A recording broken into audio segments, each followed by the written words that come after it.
Bismillahirrahmanirrahim. Assalamualaikum warahmatullahi wabarakatuh.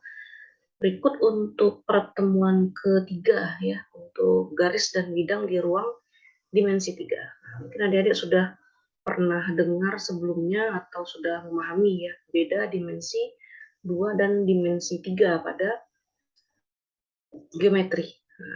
Ya. Kalau kita bicara dua dimensi, adik-adik lihat bangun datar. Bangun datar itu bisa persegi, persegi panjang, lingkaran, segitiga, dan sebagainya ya. Nah, kalau yang dimensi 3 atau 3 dimensi itu yang punya ruang di dalamnya. Contohnya kubus, ya, balok, apa itu, kerucut, bola, ya, prisma, limas, dan sebagainya. Nah, di sini juga kita belajar dimensi 3. Makanya yang dibahas adalah bidang dalam ruang di sini. Bedanya apa? Kalau dimensi 2, oh, perhitungan pada luas atau keliling dia cukup melibatkan dua buah besaran, ya, panjang dan lebar atau alas dan tinggi. Biasanya seperti itu, ya kan? Nah, kalau besaran cuma satu, misalnya jari-jari, nah, untuk nanti dua dimensinya dikalikan sesama jari-jari. Makanya luasnya untuk lingkaran 22/7 atau pi kali r pangkat 2, ya kan? Sedangkan dimensi 3 yang kita ketahui untuk mencari volume atau luas itu melibatkan tiga buah besaran, panjang, lebar, dan tinggi. Kalau hanya dua, akan ada besaran yang dikalikan dua kali. Ya, contohnya kerucut, nah, volume kerucut kan sepertiga pi r pangkat 2 kali tinggi, ya kan? Nah, R-nya itu kan cuma satu besaran ya kan, adik-adik. Supaya dia dimensi 3, maka R kali R baru dikali tinggi kerucut. Atau tabung juga seperti itu.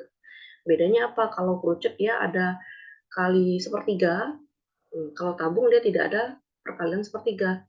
Jadi langsung pi R kuadrat kali T, ya, atau luas alas dikali tinggi. Karena alasnya berbentuk lingkaran, jadi volume tabung pi R pangkat 2 dikali tinggi. Nah, seperti itu. Itu bedanya ya, adik-adik. Perkalian besarannya itu ada tiga untuk dimensi 3. Kalau dimensi 2 perkalian besarannya itu ada dua, cukup dua saja ya. Atau kita lihat dari bentuk bangunnya ya kan, adik-adik. Kalau bangun ruang atau dimensi 3 itu kalau diberikan pencahayaan akan menimbulkan bayangan, adik-adik. Itu dimensi 3. Sedangkan kalau dimensi 2 jika diberi pencahayaan dia tidak menimbulkan bayangan. Kenapa? Karena bidang datarnya itu menempel pada alas ya, atau datar, atau menempel pada kertas, digambar pada kertas. Jadi tidak menimbulkan bayangan. Nah, di sini persoalan-persoalan yang akan kita bahas berkaitan dengan geometri dimensi 3. Yang pertama adalah bagaimana menentukan jarak antara dua bagian gedung yang satu dengan lainnya agar dapat ditentukan. Misalnya kebutuhan kabel untuk keperluan tertentu. Nah, jadi ada gedung A dan gedung B misalnya ya. Dihubungkan. Nah, berapa panjang kabel listrik atau kabel apalah ya, kabel telekomunikasi bisa, atau kabel optik ya, yang diperlukan untuk menghubungkan kedua gedung tersebut. Kemudian yang kedua adalah bagaimana menentukan jarak antara kabel jaringan arus kuat yang melintasi bangunan agar medan listrik tidak mengganggu penghuninya, supaya setrum ya kan, ataupun alat-alat elektronik di dalamnya. Jadi tentukan jarak antara kabel jaringan arus kuat, misalnya dari tower ya, tower listrik, biasanya itu kan 20.000 volt ya, dari 20.000 volt. Nah, pakai trafo tertentu dia, ya, sehingga yang kita terima pada listrik rumah itu 220 volt kurang lebih, ya kan. Ada juga yang 110 volt. Nah, jadi untuk menstabilkan arusnya nanti bisa menggunakan trafo juga, Dedek. Nah, ya. Nah, untuk dimensi tiganya apa, Bu? Jarak yang kita hitung antara kabel jaringan arus kuat tadi yang melintasi bangunan agar medan listriknya itu tidak mengganggu penghuninya. Jadi berapa jarak kabel yang dipasang agar tidak membahayakan penghuni bangunan. Yang ketiga adalah bagaimana pula seorang dokter bedah dapat menentukan letak dan jarak antara tumor di dalam batok kepala di luar selaput otak di belakang lintasan saraf-saraf agar arah pembedahannya tepat ya. Nah, ini bisa menggunakan alat juga ya kan. Jadi tidak mutlak kita menggunakan dimensi 3 untuk hal yang seperti ini.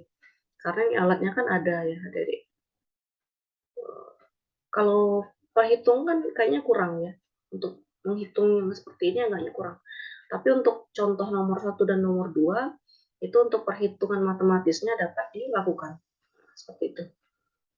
Atau ini juga bisa menggunakan alat tapi dengan manual atau teoritis, nomor 1 dan 2 dapat dikerjakan. Sedangkan untuk yang nomor 3, gua rasa ini kurang tepat ya. Kenapa? Ini kan organ tubuh manusia ya, Dede. Jadi untuk lebih tepatnya itu kita gunakan alat saja. Ini tidak bisa dihitung manual menggunakan rumus matematis.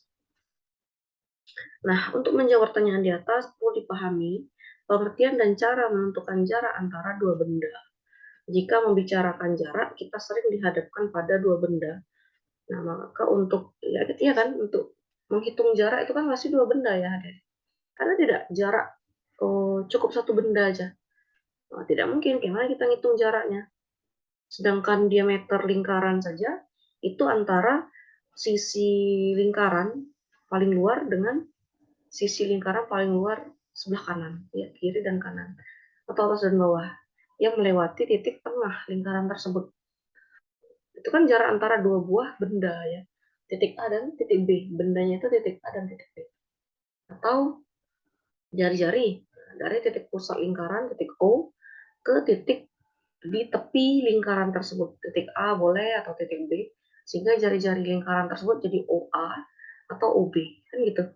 Nah, kita menghitung perlu dua buah benda yang dibandingkan.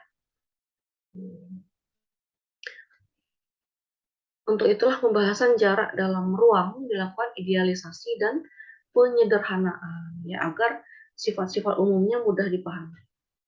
Nah, untuk mengembalikannya pada konteks permasalahannya, maka cara menentukan jarak itu mungkin memerlukan pemahaman atau strategi tambahan. Kenapa? Karena kalau secara umum matematis ya kita ini kan dimensi 3 ya, Dede. Misalnya kita ambillah contoh kubus atau balok. Nah, dimensi 3 itu kan bisa jarak antara titik dan diagonal ruang misalnya. Suatu titik dengan diagonal ruangnya itu kan membentuk sudut tertentu ya. Misalnya sebesar theta. Nah, si theta ini karena dia berupa sudut, tentulah ada nilai trigonometrinya. Sehingga untuk jarak atau disimbolkan dengan D nanti itu bisa menggunakan sinus atau kosinus dari theta tersebut. Itu strategi tambahannya maksudnya ya. Nah, kedudukan titik, garis, dan bidang dalam ruang. Yang pertama yang dibahas pada geometri dimensi 3 yaitu titik. Apa namanya itu unsur yang paling sederhana. Titik ya, noktah atau titik. Kalau garis itu kumpulan dari titik-titik. Sebenarnya ada satu lagi sudut ya. Sudut itu pertemuan antara dua buah garis. Sedangkan bidang kumpulan dari beberapa buah garis. Misalnya bidang datar segitiga. Nah, berarti garis yang dihubungkan ada 3. Nah, gitu ya. Atau bangun ruang, kubus. Nah, rusuk yang digunakan 12. Itu juga kumpulan dari garis. Sebenarnya ada lagi ya titik, kumpulan titik jadi garis, kumpulan garis yang 2 buah jadi sudut. Nah, baru kumpulan garis jadi bidang, baik bidang datar maupun bidang ruang. Di sini ada titik menurut Stanley R. Clemens et al. Tahun 1984 halaman 10 sampai 11. Poin atau titik. itu location, no length, width, or height A point as a part of a physical object A point as the smallest dot you can draw. Maksudnya di sini titik itu sebuah lokasi ya atau wilayah, tidak memiliki panjang, tidak memiliki berat, tidak memiliki tinggi. Nah, titik itu merupakan bagian fisik dari sebuah objek. Titik A disebut titik yang paling sederhana yang dapat kamu gambar. Nah, a point is an idea. Titik A merupakan sebuah ide atau abstraksi ya. Sejak titik tidak dapat didefinisikan menggunakan contoh, sehingga titik tersebut tidak dapat didefinisikan. Ya, kalau tidak ada contohnya tidak dapat didefinisikan. Titik ya berupa noktah saja dia atau lokasi pada kertas. Ya, tidak memiliki jarak, tidak memiliki tinggi ya, tidak memiliki berat. Nah, jadi dia berupa noktah saja. Nah, kemudian untuk berikutnya, sebuah titik hanya dapat ditentukan oleh lokasi atau letaknya. Udah tadi ya. Tidak mempunyai ukuran, panjang, lebar, dan tinggi. Terus sebuah titik merupakan titik terkecil yang bisa digambar. Titik merupakan sebuah ide atau abstraksi. Karena titik tidak dapat didefinisikan dengan istilah sederhana, maka titik digambarkan menggunakan noktah. Nah, contohnya ini ya, Dedek. Dan ditulis dalam huruf capital, huruf besar. Titik P, titik Q, titik M, titik N, atau titik O. Dia ditulis dalam huruf besar semua. Titik merupakan komponen bangun ruang yang tidak berbentuk dan tidak mempunyai ukuran. Suatu titik digambarkan atau dimodelkan sebagai noktah dan penamaannya menggunakan huruf besar. Udah ya, itu juga yang diulang. Berikut yang kedua, unsur pada dimensi 3 adalah garis. Mesti menurut Stanley R. Clemens et al. Tahun 1984, line unlimited length stripe, no thickness, no endpoints. The line as a part of a physical situation, a line as the tiniest strip you can draw. Sama kayak tadi ya, bisa digambar. A line is an idea or abstraction. Jadi berupa ide atau abstraksi juga, dan seterusnya. Sebuah garis merupakan yang mempunyai panjang yang tak terbatas, lurus dan tidak tebal, tidak ada titik akhir. Itu garis lurus ya, Dede. Bu, kenapa ada titik akhirnya? Nah, itu bukan garis, tapi ruas garis, Dede. Ruas garis itu bisa ditentukan panjangnya, ya, atau skalarnya berapa. Nah, itu ruas garis. Bedakan dengan garis saja. Atau nanti ada sinar garis namanya. Atau malah berupa vektor. Ya, jadi dalam garis-garis itu bisa dijabarkan banyak komponen, ya, bisa dia ruas garis, bisa dia vektor, bisa skalarnya saja, ya, atau sinar garis, atau garis berarah. Jadi sebuah garis hanya dilukiskan sebagian saja atau sangat tipis. Nah, bagian ini disebut wakil garis. Garis hanya mempunyai ukuran panjang, tetapi tidak mempunyai ukuran lebar. Garis merupakan gagasan atau abstraksi sama kayak titik tadi ya. Karena titik tidak dapat didefinisikan dengan istilah sederhana, maka garis dinyatakan dengan menyebutkan wakil dari garis tersebut menggunakan huruf kecil. Garis L, garis G, garis K, atau menyebutkan nama segmen garis dari titik pangkal ke titik ujung. Itu tadi yang dinamakan ruas garis tadi. Ada titik pangkal dan titik ujungnya. Kalau garis saja dia tidak punya batasan, adik-adik ya. Sampai dari negatif tak hingga positif tak hingga. Sepanjang itulah garis itu. Garis merupakan komponen bangun ruang yang hanya mempunyai ukuran panjang. Garis dapat dipandang sebagai himpunan titik. Selain itu, untuk memberi nama, dimanfaatkan dua buah titik garis. Nah, dituliskan dalam komponen seperti ini ya, garis CA, garis BA, garis BC, garis AC, garis AB. Tapi diingat, dia tidak punya panah. Nah, bedanya dengan vektor, nanti di atas huruf kapital ini ada buat arahnya, ya. Ada tanda panahnya. Atau kalau tidak dibuat tanda panah, huruf-huruf kapital ini ditulis dalam cerak tebal. Gitu. Nih, untuk membedakan vektor dengan skalar. Ini dibaca ya. Contoh-contohnya ini ada. Yang ketiga saya lanjut saja, bidang. Bidang ini masih oleh Stanley R. Clements et al. Plane atau bidang, no boundary, continuous in all directions. Flat, no thickness, a plane as a part of a physical object. A plane as the thinnest slice you can cut. Maksudnya di sini bidang ya, luasnya itu tidak ada batas. Kecuali dia dibatasi ya, Dede, kayak bidang persegi misalnya ya kan.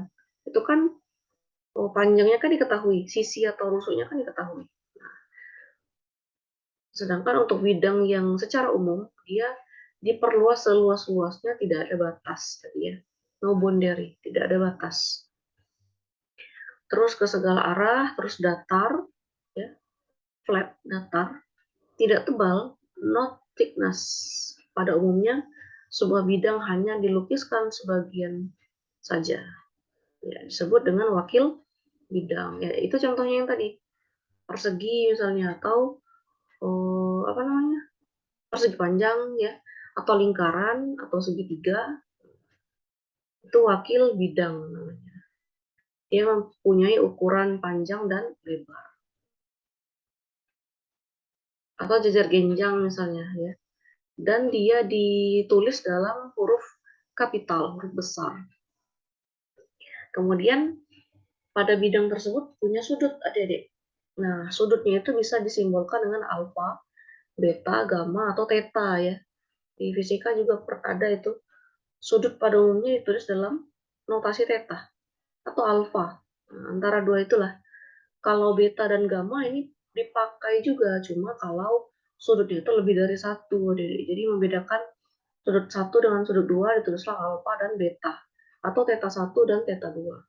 Itu tergantung si penulisnya mau pakai yang mana. Kemudian sebuah bidang dipikirkan sebagai suatu himpunan titik berderet. Ya kan? Bidang itu kan titik berderet ya. Garis saja lah, suatu garis, ruas garis. Ini kan merupakan kumpulan titik-titik ya. Tapi dia berjajar. Jadi nampak dari jarak yang jauh itu seperti garis. Padahal dia merupakan kumpulan titik. Sama kayak lingkaran ya. Itu sebenarnya segi N beraturan. N itu tak hingga. Jadi saking banyaknya dia jadi seperti lingkaran. Kan ada segi 6 ya kan, heksahedron. Ada oktahedron. Nah, kalau dia segi N sangat banyak sisi-sisinya itu. Jadi dia hampir menyerupai lingkaran. Makanya disebut sebagai lingkaran. Segi N beraturan. Ini ada contohnya, ada dipahami ya. Ada bidang datar, ada namaannya, dan ada sudut alfa di sini. Ya. Itu contoh. Nah, di sini yang keberapa ini ya? Kedudukan garis terhadap garis lain. Dua buah garis ada disebut garis yang sejajar. Jika tidak memiliki persekutuan walaupun diperpanjang. Contohnya rel ya, rel kereta. Rel kereta api ada diperhatikan dia tidak pernah bertemu ya, sejajar. Atau yang sederhana, ruas-ruas pada daun pisang ya, atau ruas-ruas pada daun kelapa, pokoknya tumbuhan monokotil yang berakar serabut. Nah, itu contoh dua garis yang sejajar. Nah, untuk dua garis yang berpotongan memiliki satu titik persekutuan atau titik potong. Misalnya di sini AB berpotongan dengan AE. Berarti kan yang sama A ya. sehingga dia berpotongan atau bersekutu di titik A. AB dan BF bersekutu atau berpotongan di titik B. BC dan CH. Berarti dia berpotongan di titik C. DE dan DC berarti berpotongan di titik D. Gitu, ya. Kalau digambar ya bisa saja jadi buat garis yang saling berpotongan satu titik. Nah, dibuat namanya. Yang ketiga adalah dua ruas garis atau dua garis bersilangan yang tidak sejajar, kemudian dia terletak pada satu bidang. Cuma di sini tidak dilengkapi dengan gambar ya. Yang ketiga, kedudukan garis terhadap bidang. Tadi garis dengan garis, ya kan? Garis terhadap bidang. Garis terhadap bidang contohnya AB terletak pada bidang ABCD, ya, atau BC, AC, BD, AD terletak pada bidang ABCD. Jadi kalau mau digambar, buat gambar persegi panjang ABCD. Nah, si ABCD itu kan disusun ruas garis AB, ruas garis BC, ruas garis CD, ruas garis DA, kan gitu. Kemudian garis menembus bidang bila mempunyai satu titik tembus di titik persekutuan. Kemudian garis bisa sejajar dengan bidang jika terletak pada bidang yang lain, bidang W misalnya. Sebaiknya ini dibuat gambar, adik-adik, kita lebih memahami. Nah, inilah ya posisi garis terhadap bidang tadi. Kemudian yang kedua dari yang ketiga, jarak titik ke garis. Misalnya di sini jarak titik A terhadap garis S. Jarak itu sebesar D. Kan gitu ya. Contohnya ini. Yang ketiga dari yang ketiga, jarak titik terhadap bidang. Nah, langkah-langkahnya buat garis G melalui titik A dan tegak lurus bidang alfa. Kemudian garis G menembus bidang alfa di titik D. Jarak ruas garis AD adalah jarak titik A ke bidang alfa tadi. Kalau digambar seperti ini ya, Dedek. Ini tidak datar ya. Kalau kita buat bidang alfanya ini kan bidang yang ini ya, yang mirip jejar genjang, Dedek. Cuma ini bukan jejar genjang, bisa dia persegi panjang atau persegi. Sebenarnya dia lurus, cuma karena digambar, dilihat dari samping, dia seperti jejar genjang. Kemudian dari titik pusat bidang alfa ini, tarik ke atas, ya, dibuat satu titik, dinamakan titik A. Nah, jarak titik A tadi yang di atas bidang terhadap bidang alfa di bawahnya itu sebesar D. Nah, si D inilah yang akan kita cari berapa panjangnya atau berapa jaraknya. Paham ya? Nah, yang keempat adalah jarak dua garis sejajar. Nah, di sini tidak terlalu jelas gambarnya. Ada garis G, ada garis H, kemudian dipotong oleh garis S ya, S ini kayaknya. Jarak dua garis yang sejajar. Jadi titik potong yang pertama dengan titik potong yang kedua itu yang dihitung berapa panjangnya. Yang kelima, jarak garis dan bidang yang sejajar. Garis dan bidang yang sejajar. Garisnya itu garis S, adik-adik. Bidangnya bidang V. Garis S tadi diambil titik O di sini ya. Nah, si bidang V-nya itu dibuat titik tengahnya di P. Sudah? Jadi titik O yang di garis S, dengan catatan garis S-nya ini sejajar dengan bidang V. Sejajar ya. Beda dengan titik A ini ya. Kita nggak tahu dia sejajar atau enggak. Bisa jadi dia ke arah kiri, ada sudut tertentu dia. Atau sudutnya siku-siku. Sama seperti yang E. Nah, kalau siku-siku ya sama. Tapi kalau dia miring, si A-nya itu ada di, nah, sudutnya itu tidak 90 ya. Bisa dia susar theta atau apa. Di sini kebetulan dia tegak lurus, jadi tetanya itu 90 derajat. Jadi garis S sejajar dengan bidang V. Bidang V titiknya di P, bidang S titiknya di O. Nah, jadi cari jaraknya sebesar D nanti. Ya.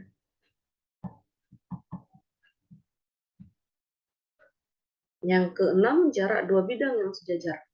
Bidang ini U dan V. Ini bidang U dan V terletak dalam satu garis, ya. Posisinya dia sejajar. Jadi si bidang V dibuat titik tengah di R, sedangkan bidang U dibuat titik tengah pada A. A dan R dihubungkan. Nah, si AR inilah yang akan kita cari berapa jaraknya. Yang ketujuh, jarak dua garis yang bersilangan. Kita lihat dulu gambar garis yang bersilangan. Ini kan tadi bidang sejajar, ada garis yang sejajar, ada titik dan bidang, ada garis yang sejajar bidang. Itu dibedakan, adik-adik. Poinnya banyak ya. Jenis-jenis soalnya banyak di sini. Nah, si garis A diambil titik A aksen dan titik P. Sedangkan untuk bidang alfa, dicarilah titik yang sejajar dengan garis A tadi. Kalau A kan dia garis ya. Kalau alfa di sini bidang. Jadi yang berpotongan atau bersilangan dia di A dan B. Dicari jarak antara A aksen dan B. Kemudian jarak antara P dan Q. Nah, ini hati-hati ya, Dedek. Kalau kita perhatikan di sini garis titik B dan garis A aksen itu punya sudut tertentu dan tegak lurus dia. Di sini kan simbolnya ada sudut ya. Ini sudutnya 90 derajat atau tegak lurus. Pada garis A aksen terhadap P juga tegak lurus atau 90 derajat. Jadi sama-sama siku-siku semua. Ini belum menghitung ya, Dedek, baru memahami letak-letak berbagai kondisi yang bisa dihitung. Ada jarak garis terhadap bidang, ada garis terhadap garis, ada bidang terhadap bidang. Udah. Nah, ada yang sejajar, ada yang berpotongan, ada yang bersilangan. Nah, ya, cobalah dipahami. Ini yang bersilangan tadi. Bidangnya sejajar, tapi garisnya itu dia bersilangan. Ya. Ini garis B dengan B aksen sejajar, si A dan A aksen juga sejajar. Cuma yang atas bidang alfa, yang bawah bidang beta. Oke, di sini ada latihan, adik-adik perhatikan ya. Jaraknya masih menggunakan Pitagoras. Dipahami untuk latihannya sampai di sini. Jika ada pertanyaan, dilanjutkan di grup WhatsApp saja. Ya, saya akhiri. Wassalamualaikum warahmatullahi wabarakatuh.